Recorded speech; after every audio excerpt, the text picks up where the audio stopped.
കണ്ണൂരിലെ അഞ്ചരക്കണ്ടി പുഴയ്ക്കരികിൽ സ്ഥിതി ചെയ്യുന്ന മനോഹരമായ ക്ഷേത്രമാണ് പെരളശ്ശേരി സുബ്രഹ്മണ്യ സ്വാമി ക്ഷേത്രം. പഴനിയിലേതുപോലെ പടിഞ്ഞാറോട്ട് ദർശനമുള്ള ഈ ക്ഷേത്രം നാഗാരാധനയ്ക്ക് പ്രസിദ്ധമാണ്. എല്ലാ വർഷവും ധനുമാസത്തിൽ നടക്കുന്ന 7 ദിവസത്തെ ഉത്സവത്തിന് ആയിരക്കണക്കിന് ഭക്തരാണ് ക്ഷേത്രത്തിൽ എത്തുന്നത്.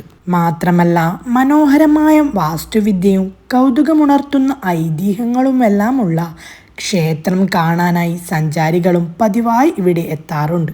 ക്ഷേത്രത്തിൻ്റെ തെക്കു പടിഞ്ഞാറു ഭാഗത്തായി 75 സെന്റിൽ അസാധാരണമായ പടിക്കെട്ടുകളോട് കൂടിയ ഒരു കുളം കാണാം. ധനുമാസം 5-ാം തീയതി മുതൽ 12-ാം തീയതി വരെയാണ് പെരളശ്ശേരി ക്ഷേത്രത്തിലെ പ്രധാന ഉത്സവം കൊണ്ടാടപ്പെടുന്നത്. കൂടാതെ തുലാം മാസത്തിൽ നടക്കുന്ന തുലാം സംക്രമവും വിശേഷാവസരമാണ്.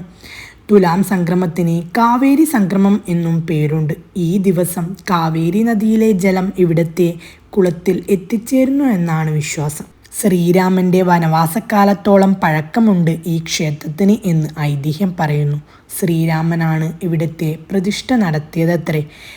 അന്ന് ഇവിടം ഒരു അയ്യപ്പ ക്ഷേത്രമായിരുന്നുവെന്നും പറയപ്പെടുന്നു. അക്കാലത്ത് ബ്രഹ്മാവിനെ തടവിലാക്കിയതിൻ്റെ പ്രായശ്ചിത്തമായി പെരളശ്ശേരിയിലെ അയ്യപ്പൻകാവിലെ പൊട്ടക്കിണറ്റിൽ സർപ്പരൂപത്തിൽ ഏകാന്തവാസം നയിക്കുകയായിരുന്നു സുബ്രഹ്മണ്യൻ. ശ്രീകോവിലിലെ സുബ്രഹ്മണ്യമൂർത്തിക്ക് ഏകദേശം 6 അടി ഉയരമുണ്ട്. കല്ലിൽ കൊത്തിയെടുത്തതാണ് ഇത്. ടിപ്പു സുൽത്താൻ്റെ പടയോട്ടക്കാലത്ത് ഈ ക്ഷേത്രവും നശിച്ചിരുന്നു.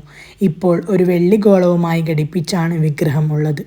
തുല്യ പ്രാധാന്യത്തോടെ നാഗപ്രതിഷ്ഠയും ശാസ്താവ്, ഗണപതി, ഭദ്രകാളി എന്നീ പ്രതിഷ്ഠകളുമുണ്ട്. വെയിലും മഴയും കൊള്ളാതെ സർപ്പങ്ങൾ തന്നെ കിണറിന് മുകളിൽ ഫണം കുടയാക്കി പിടിച്ച് അദ്ദേഹത്തെ കാത്തുപോന്നു.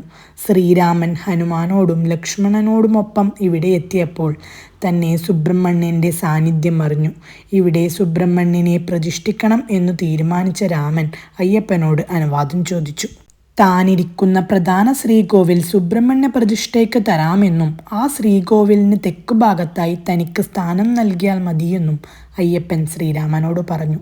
തുടർന്ന് പ്രതിഷ്ഠ നടത്താനുള്ള ശില കൊണ്ടുവരാൻ രാമൻ ഹനുമാനെ പറഞ്ഞുവിട്ടു. മുഹൂർത്തമായിട്ടും ഹനുമാൻ തിരിച്ചെത്താതായപ്പോൾ ശ്രീരാമൻ തൻ്റെ കയ്യിലെ പെരുവള ഊരിയെടുത്ത് വിഗ്രഹമായി പ്രതിഷ്ഠിച്ചു. അപ്പോഴേക്കും ശിലയുമായി ഹനുമാൻ എത്തിച്ചേർന്നു. വള തിരിച്ചെടുത്ത് ശില പ്രതിഷ്ഠിക്കാൻ ഹനുമാൻ ശ്രമിച്ചു. പക്ഷേ ഹനുമാന് വരെ പൊക്കാനാവാത്ത വിധത്തിൽ വളയുടെ ഭാരം വർദ്ധിച്ചു.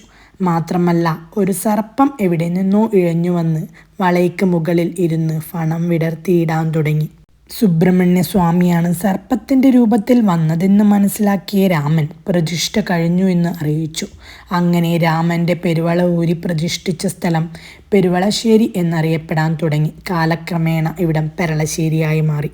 ക്ഷേത്ര പരിസരത്ത് ഒരു അശോക വൃക്ഷമുണ്ട്. അതിനു താഴെയായി ഒരു സർപ്പക്കുഴിയുമുണ്ട്. ഇവിടെ എത്തുന്ന ആളുകൾ വിവിധ രോഗങ്ങളിൽ നിന്ന് മുക്തി നേടുന്നതിനായി ഗുഹയിൽ വസിക്കുന്ന പാമ്പുകൾക്ക് കോഴിമുട്ടയും പാലും നൽകി ആരാധന നടത്തുന്നു.